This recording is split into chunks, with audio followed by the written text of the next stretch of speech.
시편 제23편 다윗의 시. 여호와는 나의 목자시니 내게 부족함이 없으리로다. 그가 나를 푸른 풀밭에 누이시며 쉴 만한 물가로 인도하시는도다. 내 영혼을 소생시키시고 자기 이름을 위하여 의의 길로 인도하시는도다. 내가 사망의 음침한 골짜기로 다닐지라도 해를 두려워하지 않을 것은 주께서 나와 함께 하심이라.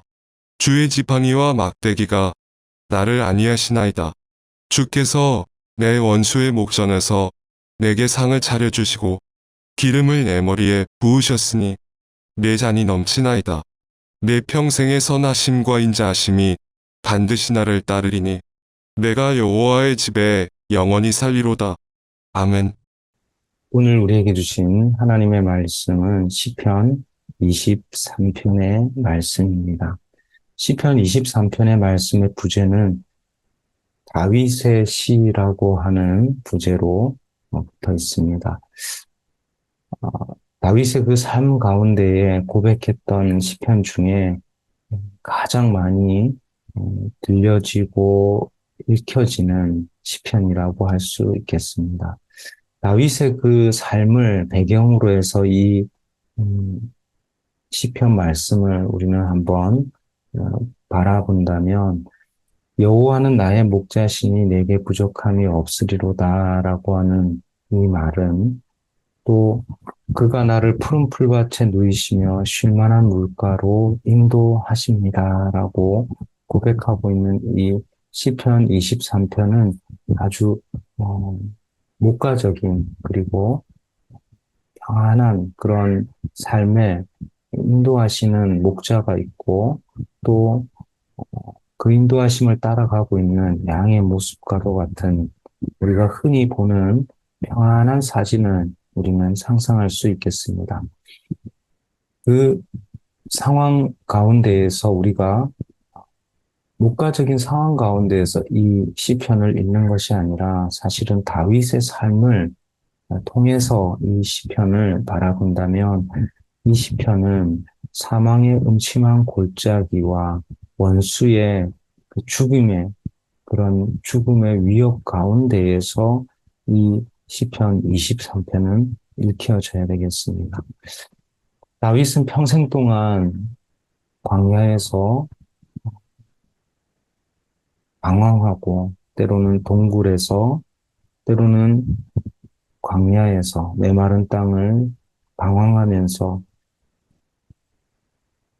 어디로 가야 될지 그리고 어떤 공급함으로 또 어떻게 살아야 할지를 항상 하나님의 앞에서 기도하면서 살았습니다. 그래서 그 다윗의 평생의 고백에 그 하나님은 바로 목자가 되시는 하나님이십니다. 이렇게 고백합니다. 하나님이 만약에 목자가 되신다면 나는 하나님 그 목자 되신 그 하나님 앞에 양과도 같이 인도하심을 받는 존재라고 하는 것이죠. 그 인생이 얼마나 하나님의 그 목자 되시는 그 도우심을 간청하고 있었는지 모르겠습니다. 그래서 하나님 나의 목자가 되십니다. 라고 하는 이 고백은 광야에 아무것도 없고 또 먹을 물, 양식, 그리고 피할 곳이 없는 그곳에서 동굴 가운데에서 먹을 것과 입을 것을 공급해 주시는 하나님, 그 목자 되신 하나님을 경험한 다윗의 시였습니다. 다윗은 이 시편 말씀을 통해서 우리 인생에 대해서 우리의 삶에 대한 깊은 통찰을 보여주고 있습니다. 양은 사실은 방향 감각이나 또 앉아서 쉬거나 또 어, 그 청결함을 유지하는 데 있어서 아주 취약한 동물입니다. 때로는 양은 한쪽으로 치우쳐서 어디로 가고 있는지 알지 못하지만 목자가 있기 때문에 목자가 있기 때문에 바른 길을 갈 수가 있고 또 실수가 있습니다. 사실 그 양이 푸른 풀밭에 쉬고 있다는 것은 누군가 양을 보호하고 있다는 것이죠. 여러분, 그 다큐멘터리나 그런 영상을 보게 된다면 초식동물이나 힘이 없는 동물들은 항상 긴장하고 있어야 됩니다. 포식자들이 언제나 노리고 있기 때문에 그 푸른 풀밭에서 그냥 가만히 앉아서 쉬고 있는 그런 초식 동물들은 찾아보기가 쉽지 않습니다. 물 한 모금을 먹기 위해서 긴장하고 한 모금 마시고 또 긴장하고 주위를 살피며 또 한 모금을 마십니다. 그러나 오늘 시편 23편의 양은 푸른 풀밭에 누워 있고 물가에서 있습니다. 바로 우리의 영혼을 소생시키시고 우리의 길을 인도하시는 옳은 길로 인도해 주시는 목자 되신 하나님이 계시기 때문입니다. 우리의 인생에 바로 한 치 앞에 어떤 일이 벌어질지 모르고 위험 가운데 있지만 여호와 하나님이 목자가 되시기 때문에 여호와 하나님께서 우리의 삶의 목자가 되시기 때문에 우리는 부족함 없이 안정감 가운데 흔들리지 않고 그 길을 걸어갈 수 있는 것입니다.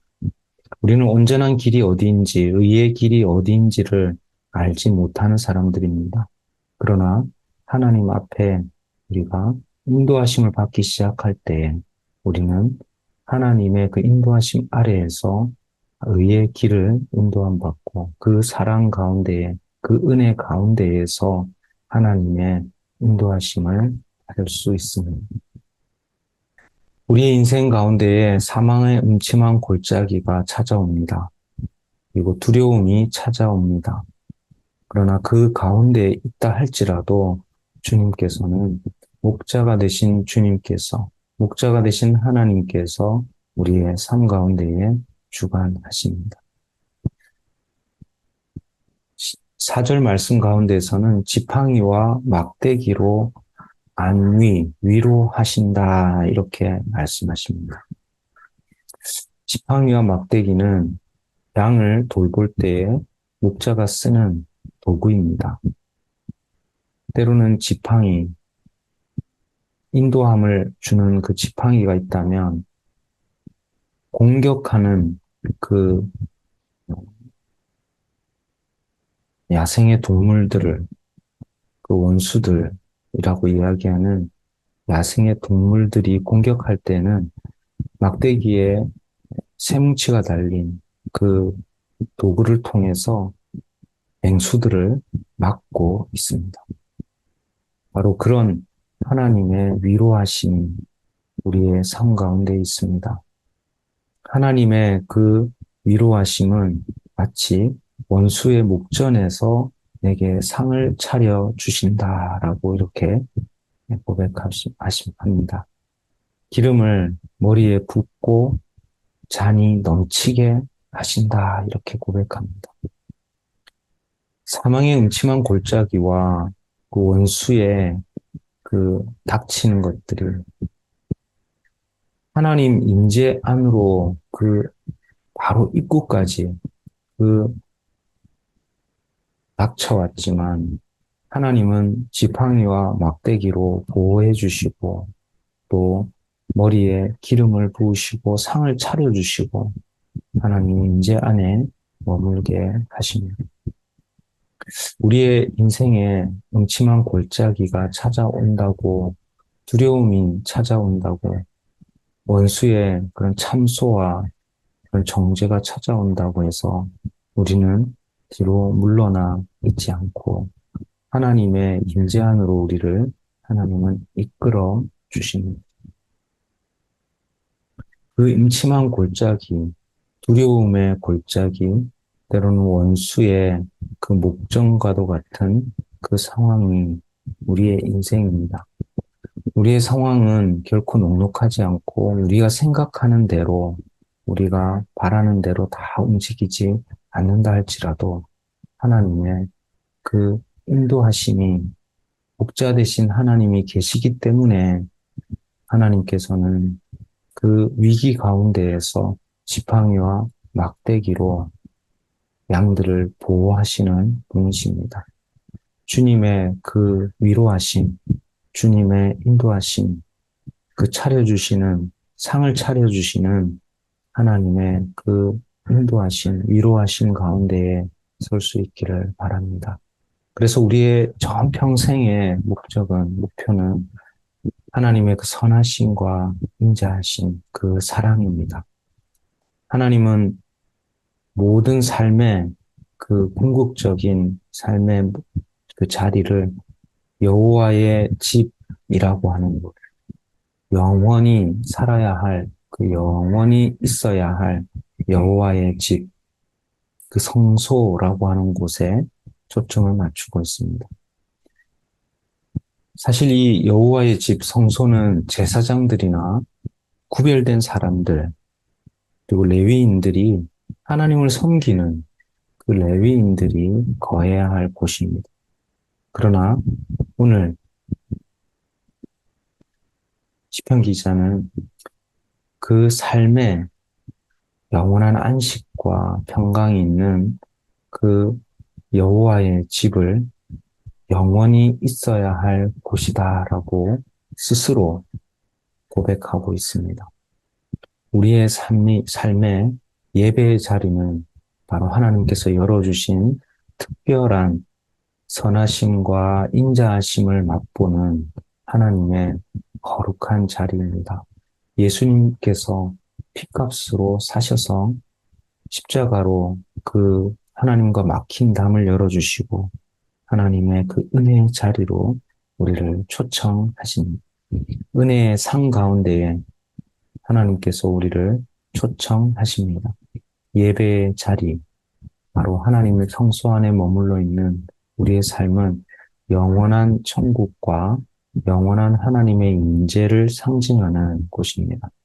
우리가 평생에 사모하고 또 구하고 또 하나님의 인도하심 가운데 살아가는 것은 바로 하나님께서 그 선하심과 인자하심, 그 선하심과 인자하심 그 사랑이 온전하신 그 사랑으로 하나님의 집에 머물게 하시는 그 은혜 가운데에 우리의 온 평생이 그 은혜 가운데에 거하는 삶을 살 수 있기를 예수님의 이름으로 축복합니다. 이 시간 함께 주신 말씀 가지고 함께 기도하겠습니다. 하나님, 오늘 시편 23편의 말씀과도 같이 하나님께서 내 삶의 목자가 되셔서 하나님 거칠고 험한 세상, 때로는 두려움과 어두운 음침한 골짜기 같은 사망의 죽음이 찾아오는 그 원수의 목전 가운데서도 우리가 두려워하지 아니하고 지팡이와 막대기로 위로하시는 하나님, 또한 영원한 집으로 영원한 안식처로 선하심과 인자하심으로 우리를 인도해 주시는 그 하나님은 목자 되신 하나님을 바라며 주님 앞에 나아갑니다. 이 시간 함께 주여 부르며 기도하시겠습니다. 주여,